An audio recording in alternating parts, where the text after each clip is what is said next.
Pero muy buenas tardes, noches o días, dependiendo de cuándo estén escuchando este video. Dios les bendiga. Nuestra tercera clase del curso.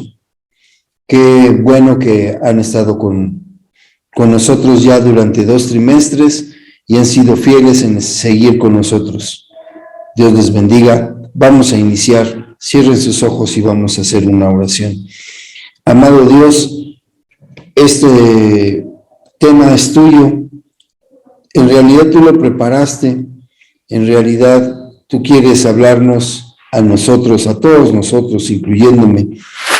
Y quiero pedirte en el nombre de Jesús que me utilices simplemente como un conducto de bendición.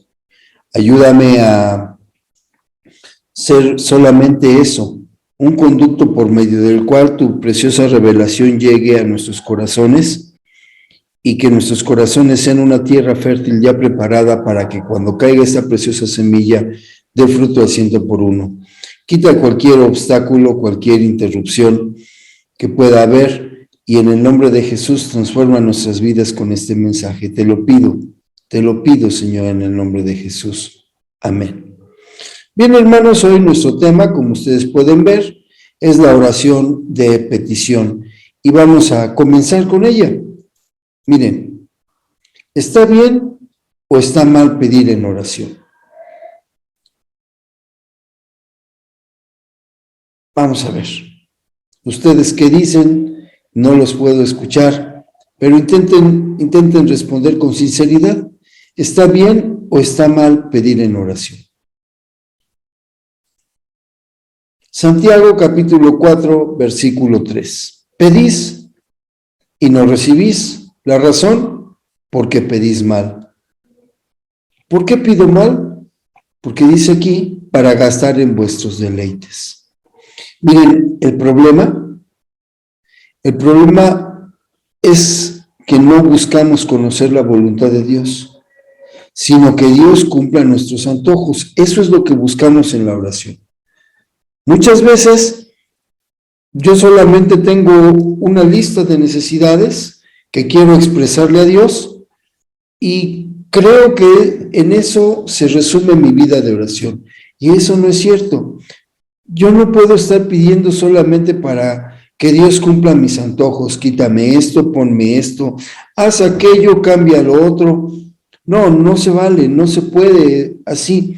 Una relación de padre e hijo no funciona de esa forma y nosotros queremos que nuestra oración, ese diálogo que debemos de tener con el Señor, funcione de esta manera, pidiendo y más pidiendo y no permitiendo que Dios dialogue con nosotros, sino simplemente pedir para gastarlo en mis propios deleites. Ahora, en Lucas capítulo 11, versículo 9 dice: y yo os digo, pedid y se os dará, buscad y hallaréis, llamad y se os abrirá.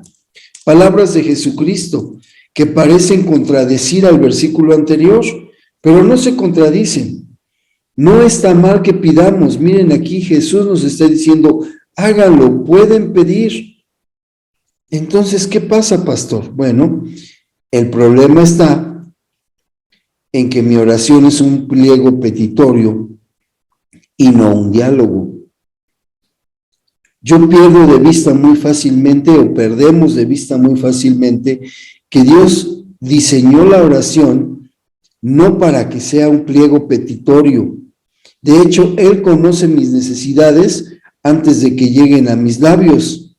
¿Por qué? Porque Él está viendo mi corazón. Él sabe mi necesidad. Muchas veces no necesito decírsela. Él lo que quiere no es escuchar mi necesidad, sino dialogar conmigo, platicar como un padre lo quiere hacer. Ese es el verdadero problema. La oración de petición no es que esté mal, no es que esté prohibida, es que toda mi oración gira en torno a eso y no puede ser. Continuemos. Jonás capítulo 4, los primeros 3 versículos. Jonás 4, del 1 al 3. Pero Jonás se apesadumbró en extremo y se enojó. Ojo con esto, se enojó Y después de enojarse, ¿qué hizo? Versículo 2, y oró a Jehová y dijo, ahora, oh Jehová, ¿no es esto lo que yo te decía estando aún en mi tierra?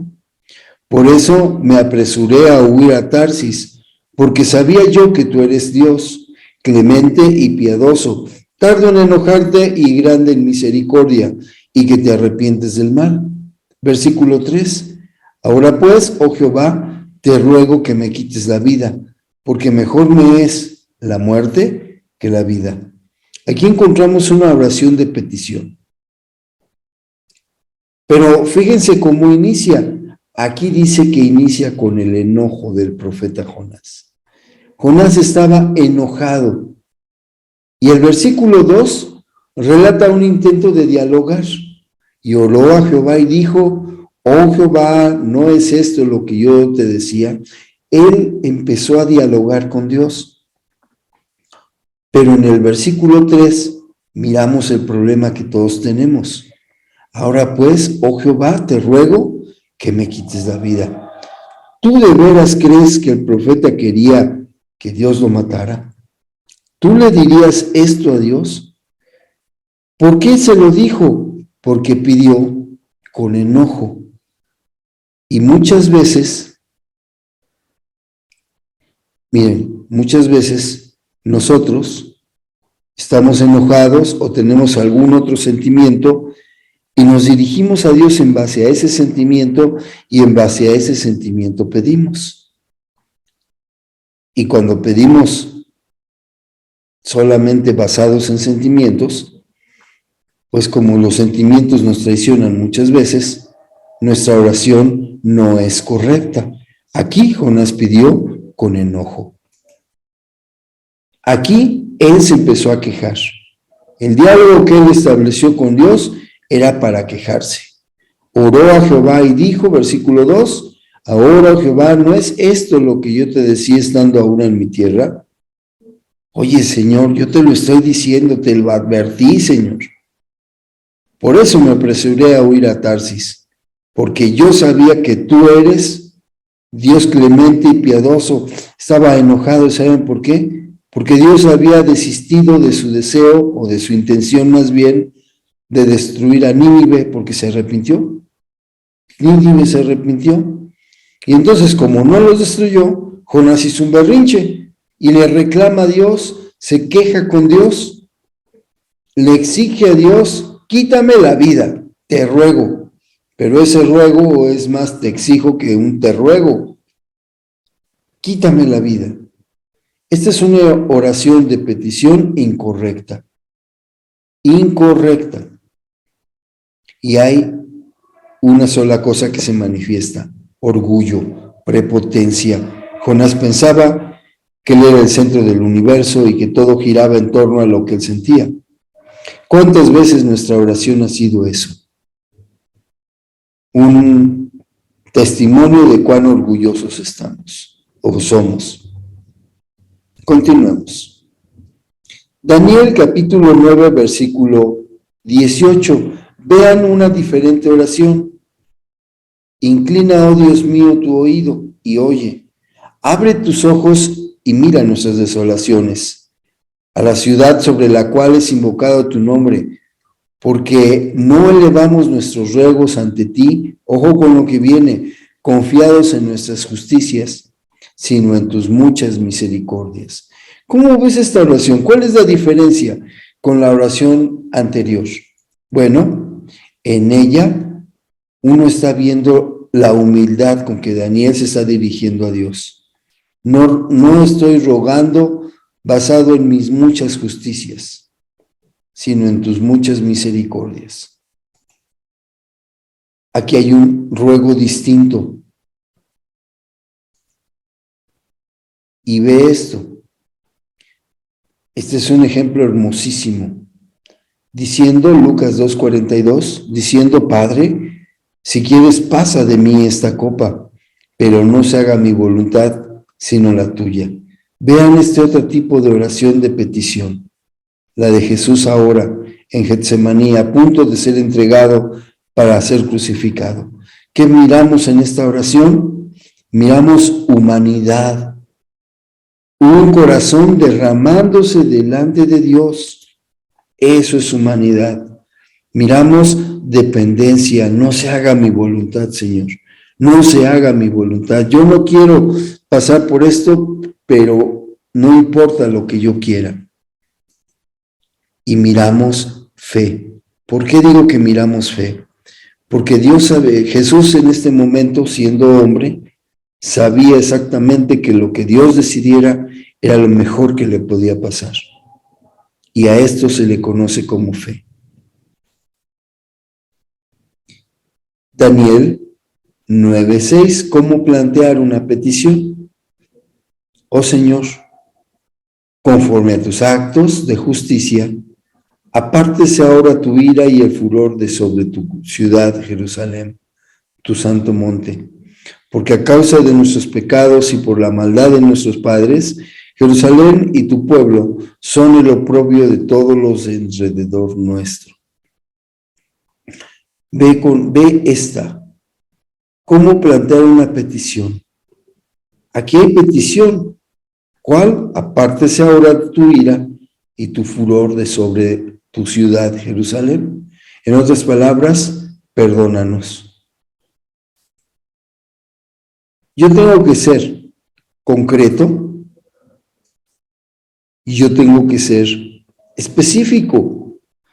Si tú ves que en esta sencilla oración, Daniel no echó rollo, no empezó con que Padre amado, Dios todopoderoso, Señor del cielo y de la tierra, omnipotente, omnipresente y todo lo que nos enseñaron en el básico.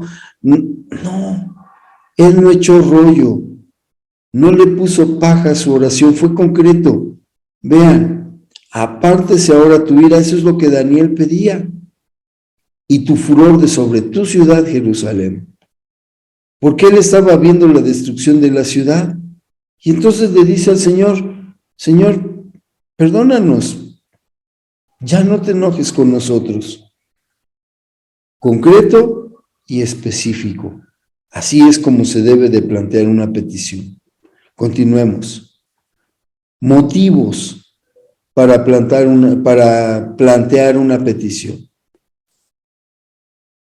Cuando yo necesito dirección, eso es un motivo y eso es, lo puse al principio porque debe de ser uno de nuestros principales motivos. Señor, ¿qué hago?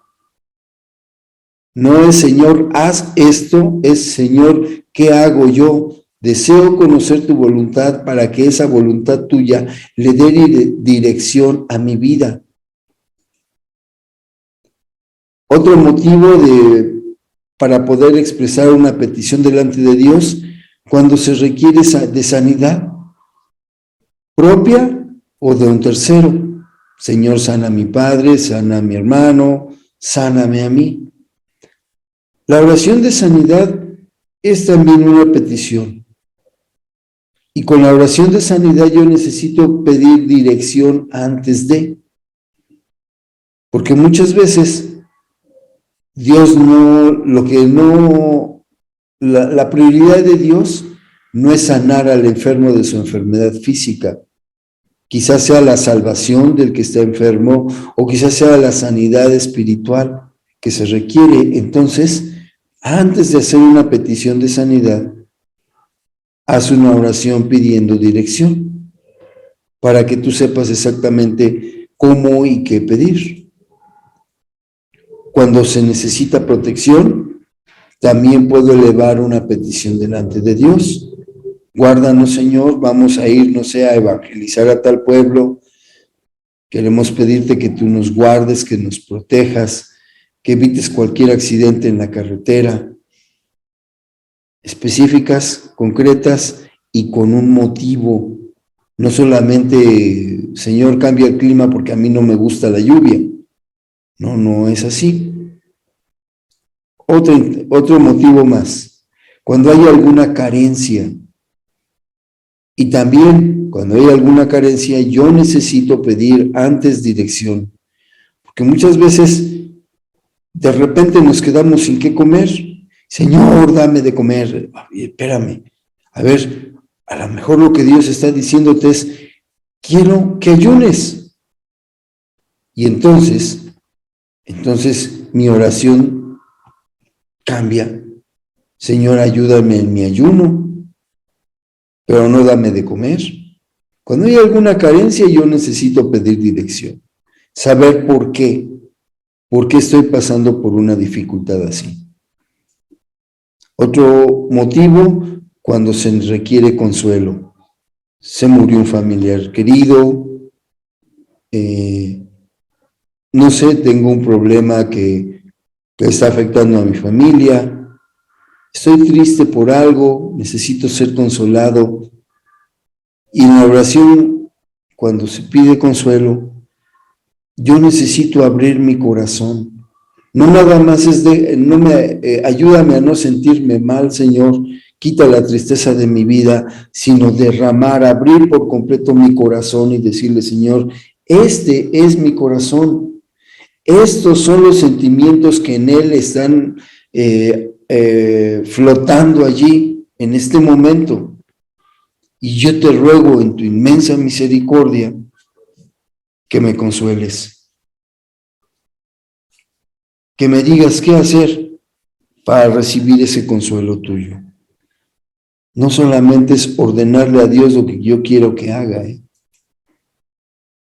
Cuando se requiere una bendición, Padre, vamos a iniciar una nueva obra, se va a abrir una casa de estudio, y yo quiero pedirte que tú bendigas esa casa de estudio y bendigas a todos los que están allí y los que van a llegar. Que bendigas a los hermanos que se atrevieron a pararse al frente y discipular. Esa es una petición para bendición. Santiago, capítulo 1, versículo 6. Santiago 1, 6. Pero pida con fe, pida con fe, pida con fe. ¿Cómo es eso? No dudando nada, porque el que duda es semejante a la onda del mar, que es arrastrada por el viento y echada de una parte a la otra. Una onda se mueve para todos lados. Así son las olas. Y no tienen ninguna dirección, se mueven hacia donde el viento se mueve. Ahora, para pedir con fe, yo tengo que tener claro qué es la fe. Y déjenme plantearlo así. ¿Qué es la fe? Bueno, Hebreos 11:1. Ojo con esto que voy a explicar, porque es muy importante. Hebreos 11:1, la definición bíblica de fe. Es pues la fe, la certeza de lo que se espera, la convicción de lo que no se ve. La fe es la certeza, una certeza es tener algo por cierto. Yo tengo la certeza de que mañana va a salir el sol. No sé a qué horas, pero mañana va a salir el sol. Yo no creo que alguien haya orado de esta forma, Señor, por favor, que mañana salga el sol. ¿Por qué? Porque sabemos que va a salir. Eso no lo ponemos en duda porque siempre sucede. La fe es tener la certeza de que algo va a pasar. La convicción de lo que no se ve. La fe actúa cuando las cosas aún son invisibles. Si yo puedo ver las cosas, no es fe, no necesito fe. Por ejemplo, este envase, yo lo puedo ver, esto es un envase. No necesito fe para verlo. Además veo, miren, que tiene agua adentro, entonces, pues yo destapo el envase y tomo el agua del envase. No necesito fe, porque tanto el envase como su contenido son visibles. Si yo tuviera un envase vacío y Dios me hubiera dicho que lo va a llenar con agua, que yo destape el envase para tomarlo, aunque lo vea vacío, yo voy a destapar el envase porque sé que aunque no puedo ver el agua va a llegar en el momento adecuado cuando yo la necesite. Allí necesitaría fe, si el envase estuviera vacío. Entonces, la fe es la certeza de lo que se espera, la convicción de lo que no se ve. Entonces, yo puedo declarar y atar y hacer tantas cosas que muchos hacen. Yo declaro en el nombre de Jesús que esta agua se va a convertir en agua de limón. Miren, yo creo que me faltó fe porque no pasó nada. Yo declaro que esta agua se va a convertir en licuado de fresa. Miren, sigue siendo agua. ¿Qué pasa? ¿Me faltó fe en mi oración? No, es que tengo una definición parcial de fe. Vamos a ver el complemento de esta definición. Romanos 10, 17. Primero lo vamos a leer en la Reina Valera, la que todos tenemos. Así que la fe es por el oír y el oír por la palabra de Dios. Cuando yo escucho la palabra de Dios, mi fe se debe de activar. Vamos a leerlo en otra versión, la de Dios habla hoy. Véanlo, Dios habla hoy. Mismo versículo, Romanos 10, 17. Así pues, la fe nace al oír el mensaje, y el mensaje viene de la palabra de Cristo. La fe nace cuando yo escucho la voz de Dios. Si Dios dijo que va a hacer algo, mi fe detona. Si Dios no dijo que va a hacer algo, y yo lo declaro, por más que lo declare, es una necedad. Cuando yo escucho la voz de Dios, vean el sentido. Así pues, la fe nace, lo primero que pasa es que nace, ¿y cuándo nace? Cuando yo escucho el mensaje. Y el mensaje viene de la palabra de Cristo. Cuando yo escucho la voz del Señor, cuando yo encuentro un texto que el Señor me da en la palabra, entonces mi fe debe de detonar, no antes, porque antes sería necedad. Por eso no está correcto declarar que algo va a suceder si Dios no te dijo que va a suceder, porque Dios no va a cumplir mis antojos. Recuerdan que pedimos mal cuando solamente lo hacemos para saciar nuestros antojos. Continuemos entonces. La petición y la voluntad de Dios. Vean esto. Primer carta del apóstol Juan, capítulo 5, los versículos 14 y 15. Y esta es la confianza que tenemos en Él. Ojo, esta es la confianza que tenemos en Él. En otras palabras, fe. ¿Cuál es la fe? Que si pedimos alguna cosa, pero aquí viene el punto clave, conforme a su voluntad, Él nos oye. Y si sabemos que Él nos oye, en cualquier cosa que pidamos, sabemos que tenemos las peticiones que le hayamos hecho. ¿Por qué? Porque estoy pidiendo conforme a la voluntad de Dios. Antes de pedir, yo tengo que buscar la voluntad de Dios. ¿Recuerdan? La oración de petición por dirección es un motivo. Primero entérate de lo que Dios quiere hacer y después pides en consecuencia. Busca conocer la voluntad de Dios siempre. Señor, ¿qué es lo que tú quieres que yo haga? ¿Qué es lo que tú quieres enseñarme? ¿Qué es lo que tú quieres que yo cambie? Esa es una petición correcta. Continúo. La petición perseverante. Dice aquí que perseveremos en la oración. Y esto es lo primero que tenemos que hacer. ¿Qué es perseverar? Perseverar es continuar haciendo algo. Muchas veces no encuentro la respuesta instantánea de Dios, no porque Dios no quiera dármelo, sino porque muchas veces o no sé escuchar su voz o no es el tiempo de Dios. Si un adolescente de 15 años le dice al Señor, Señor, dame una esposa, pues es muy poco probable que Dios le muestre a la chica de sus sueños en ese momento, porque no es el tiempo de Dios. ¿Qué tiene que hacer este chico adolescente?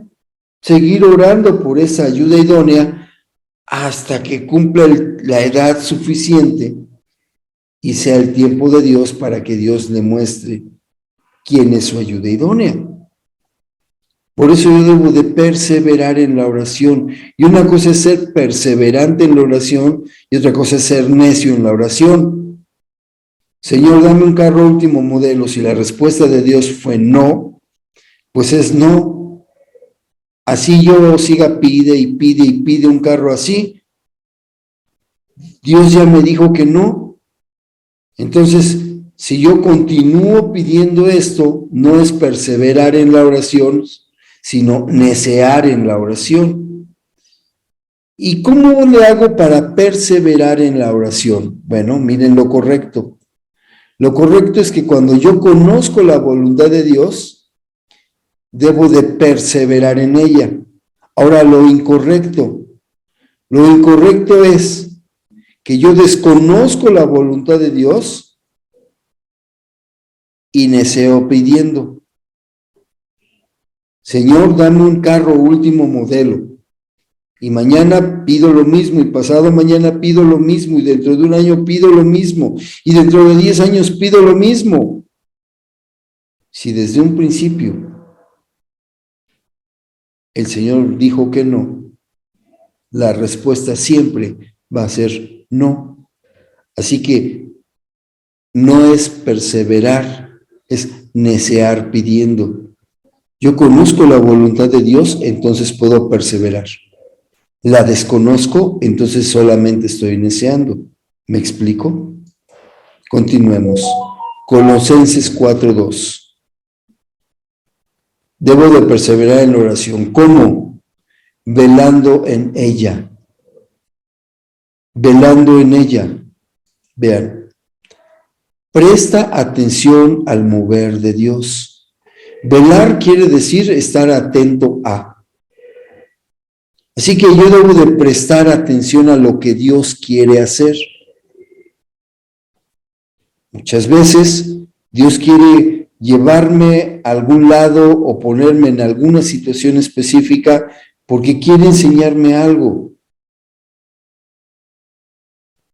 Supongamos que Él me lleva enfermo a un hospital. Si yo no estoy atento a la voluntad o al mover de Dios, yo voy a pedir, Señor, sáname, Señor, sáname, Señor, sáname. Yo no quiero estar aquí, Señor, sáname. ¿Y qué pasa si la voluntad de Dios fue llevarme al hospital, internarme en el hospital, porque Él quería que yo le compartiera a un médico en especial? Y yo estoy, Señor, sáname, Señor, sáname. Pues Dios no me va a sanar y además esta prueba se va a alargar porque yo no estoy haciendo la voluntad de Dios. Así que debo de velar, debo de prestar atención a la voluntad de Dios y una vez que la conozca, debo de actuar conforme al mover de Dios. En ese orden, primero conozco el mover de Dios porque estoy atento a Él y después, una vez que me entero del mover de Dios, actúo en consecuencia a este mover. Sigo en Colosenses 4:2. Dice que debo de perseverar en la oración, velando en ella, y luego ¿qué? Con acción de gracias. Si yo desconozco la voluntad de Dios, no puedo agradecer las cosas porque no sé qué va a pasar. Si yo no estoy atento al mover de Dios, tampoco puedo dar acción de gracias. Vean, conozco la voluntad de Dios, primer cosa, agradezco lo que Él hará. Nuevamente, supongamos que esta botella está vacía, pero me dijo el Señor, no te preocupes, yo la voy a llenar con agua cuando tú la destapes y te prepares para vivirla. Conozco la voluntad de Dios. Entonces, aunque yo vea vacía la botella, voy a decir, Señor, muchas gracias por el agua que va a estar en esta botella cuando yo la destape y beba de ella. Gracias porque con ella vas a saciar mi sed. Y gracias porque me vas a permitir ver un milagro. Pero yo no puedo agradecer lo que desconozco que va a pasar. Por eso es importante conocer la voluntad de Dios. Romanos 8:28. Dios sabe lo que nos conviene. Por eso muchas veces la respuesta a una petición necia es no. Dios sabe lo que nos conviene. Véanlo conmigo. Romanos 8:28, la primera parte del versículo. Está con rojo. Y sabemos, es decir, tengo la certeza que a los que aman a Dios, ojo con esto, todas las cosas les ayudan a bien. A los que aman a Dios, todo lo que les pase, les guste o no les guste, va a ser para su bien. Segunda parte del versículo. Para poder vivir la primera parte del versículo, yo tengo que ser capaz de vivir la segunda parte del versículo. Esto es, a los que conforme a su propósito son llamados. Es decir, cuando yo comprendo el propósito de Dios conforme al propósito, entonces todo lo que yo pase va a ser para mi bien. Y si es para mi bien, voy a poder agradecer lo que estoy viviendo. Y si es para agradecer, si es para mi bien, yo voy a poder gozarme con lo que estoy viviendo, a pesar de que a veces las situaciones sean muy difíciles. ¿Me explico? Pero tengo que comprender el propósito de Dios para saber que todo lo que Él hace es para mi bien. Todo, de veras, en serio. Dios sabe lo que nos conviene. Descubro el propósito de Dios, lo que les decía, actúo en consecuencia. Si Dios quiere que camine sobre las aguas, voy a caminar sobre las aguas una vez que yo haya descubierto que ese es el propósito de Dios. En China hay un río caudaloso, hermosísimo, que se llama el Río Amarillo. Y allí, una vez, un grupo de cristianos dijo que les iba a demostrar a todos la existencia de Dios. Llamaron a equipos de televisión y hicieron muchas cosas. El caso es que cuando el río estaba caudaloso y muy crecido, dijeron, vamos a caminar por el agua y pasar al otro lado en el nombre de Jesús. ¿Y saben qué fue lo que pasó? Todos se ahogaron. ¿Falló Dios? No. Lo que sucede es que no era el propósito de Dios que ellos caminaran sobre las aguas.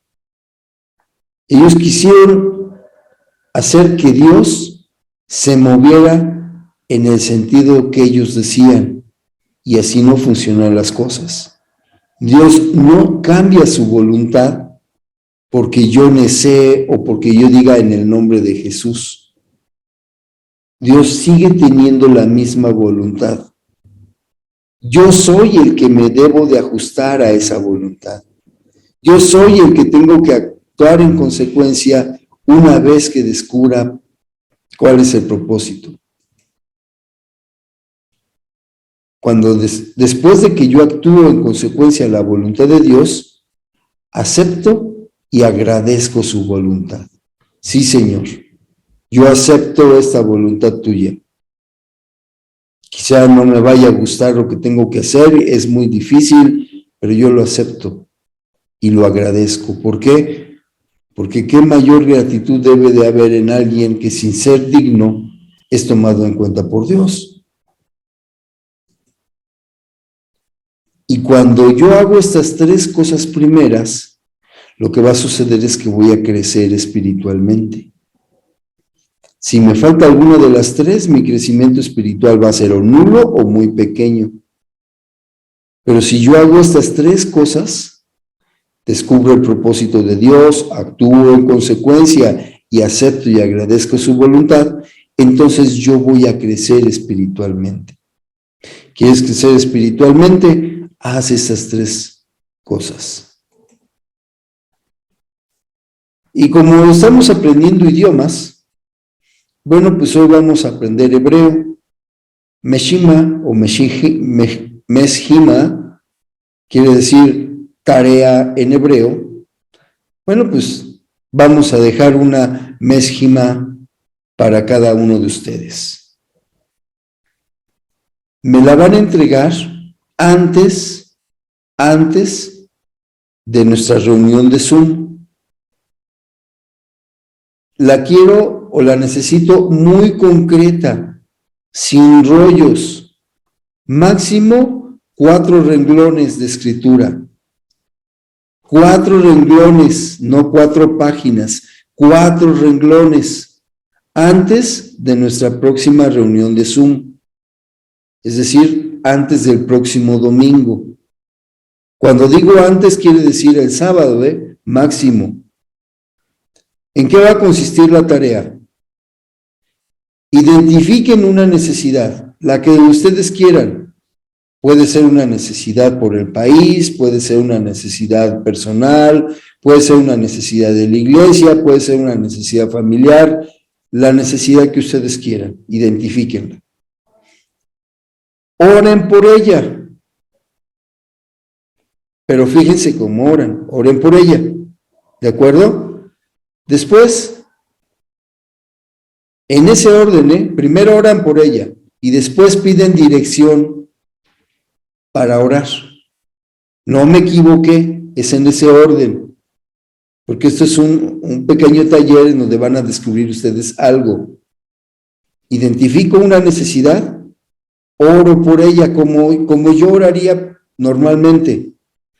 En el tercer paso, después de que terminé de orar por la necesidad, entonces voy a hacer otra oración, pero pidiendo dirección. Señor, ¿cómo quieres tú que yo ore por esta necesidad? Cuarto paso, ora de nuevo, pero ahora siguiendo las instrucciones de Dios. Y el quinto paso, testifica de manera muy concreta la diferencia en tu manera de orar. Y yo quiero este testimonio de máximo 4 renglones. Puede ser a máquina, puede ser a mano, solamente que sea legible, y me lo mandan a mi WhatsApp personal antes del domingo. Quiere decir que a más tardar el sábado próximo, ustedes tienen que haber enviado su tarea. 4 renglones. Yo oré originalmente por esto, pero Dios me dijo que orara de esta otra forma. El fin de este pequeño ejercicio es que ustedes se den cuenta de que cuando pedimos dirección para orar por algo, Dios le da un sentido distinto a las cosas. Señor, que te conozca fulano de tal. Señor, evítale problemas a fulano de tal. Yo quiero primero que te conozca y que tenga fe. Y a lo mejor el Señor te dice, no, ora para que se dé un trancazote, para que toque fondo y entonces pueda mirarme. ¿Me explico? Pero háganlo en este orden y se van a dar cuenta de cómo funciona. Con eso llegamos al final de nuestro tema. Yo espero que les sea de bendición y espero que en la reunión de Zoom que tenemos el próximo domingo tengamos muchos comentarios y muchas dudas. Recuerden que estamos calificando asistencia, estamos calificando participación y tareas. No me han entregado muchos la primera tarea. Si tú eres de esos, por tratarse de la primera tarea, te voy a dar chance de que me la entregues todavía. No quiero reprobar a nadie. Quiero que participemos todos y que continuemos en estos cursos. Así que no me obliguen a ponerles una mala calificación. La calificación mínima aprobatoria es 8 para este curso. Dios les bendiga, cuídense mucho, mucho, mucho, mucho y hagan su tarea.